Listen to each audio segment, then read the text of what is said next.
नौवीं के बालक पढ़ने चलिए पढ़ाई स्टार्ट करते हैं। पिछली वीडियो में हमने गद्यांश नंबर 5 पढ़ा था और उस पर आधारित महत्वपूर्ण प्रश्न पढ़े थे, और इस वीडियो में हम गद्यांश नंबर 6 पढ़ने वाले हैं और उस पर आधारित महत्वपूर्ण प्रश्न देखेंगे। तो गद्यांश नंबर 6 पर नजर डाल लेते हैं। गद्यांश नंबर 6 का आरंभ होता है पर उनके मन की कुछ, और इसका अंत होता है विलंब घातक था। यहाँ पर शब्दार्थ दिए गए हैं, आप शब्दार्थ पढ़ लेना और कठिन शब्दों के अर्थ देख लेना। इसमें टोटल 7 प्रश्न दिए गए हैं। तो पहला प्रश्न हम पढ़ते हैं, उपरोक्त गद्यांश का संदर्भ लिखिए।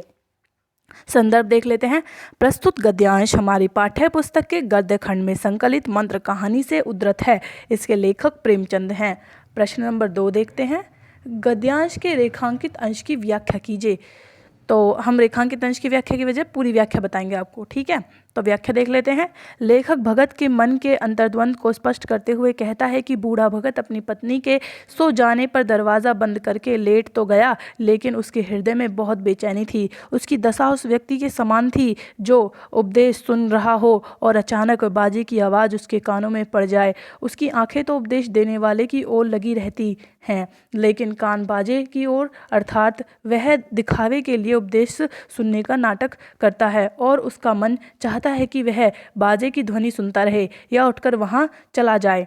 वहाँ बाजा बज रहा है, लेकिन शर्म के कारण वह उपदेशक के सामने से उठकर जाने में संकोच करता है।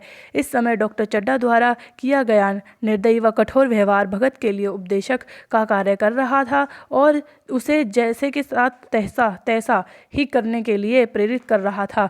बदले की भावना उसे उसके स्थान से आगे बढ़ने से रोक रही थी, इसलिए वह लेट गया। लेकिन उसके हृदय में बार बार उस अभागे युवक की प्रतिध्वनि बाजे की आवाज़ के समान गूंज रही थी, जिसके लिए एक एक पल की देरी अत्यंत घातक सिद्ध हो सकती थी। अर्थात एक एक क्षण उसके लिए कीमती था, लेकिन बदले की भावना भगत को उसकी ओर जाने नहीं दे रही थी। प्रश्न नंबर 3 देखते हैं। प्रस्तुत गद्यांश में बाजे की आवाज़ से लेखक का क्या अभिप्राय है? इसका उत्तर देख लेते हैं। प्रस्तुत गद्यांश में बाजे की आवाज़ से लेखक का अभिप्राय मन को भाने वाली ध्वनियों से है तथा हृदय की उन भावनाओं से है जो दूसरों के हित के लिए मनुष्य को प्रेरित करती हैं। तो प्रश्न नंबर 4 देख लेते हैं। अब उपदेश सुनते समय बाजे की आवाज़ कैसी प्रतीत होती है? उत्तर है इसका, उपदेश सुनते समय यदि बाजे की आवाज़ कानों में पड़ जाए तो मन करता है कि उठकर वहां चले जाएं और बाजे का आनंद लिया जाए।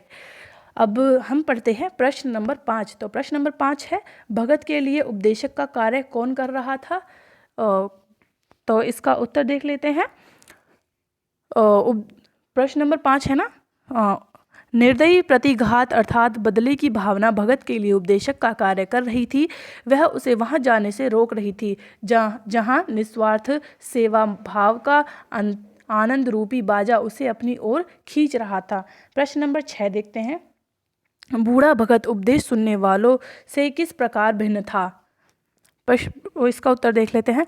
उपदेश सुनने वाले व्यक्ति शर्म एवं उपदेशक का सम्मान करने के कारण इच्छा न होने के बाद भी उपदेशक के प्रवचन सुनते रहते हैं, जबकि बूढ़ा भगत प्रतिशोध रूपी उपदेशक की बातों को अस्वीकार करते हुए अपने बाजे रूपी अंतर्मन की मधुर ध्वनि से आकर्षित होकर उसी की धुन में चले जा रहा था। इसलिए बूढ़ा भगत उपदेशक सुनने वालों से भिन्न था।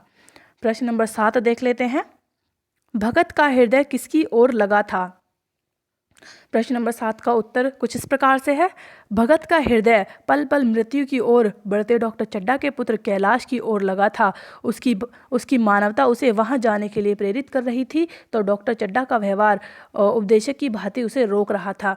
तो ये था आज का गद्यांश नंबर 6। हमने व्याख्या पढ़ी, संदर्भ पढ़ा और कुछ महत्वपूर्ण प्रश्न पढ़े। तो आशा करती हूँ आपको वीडियो पसंद आई होगी।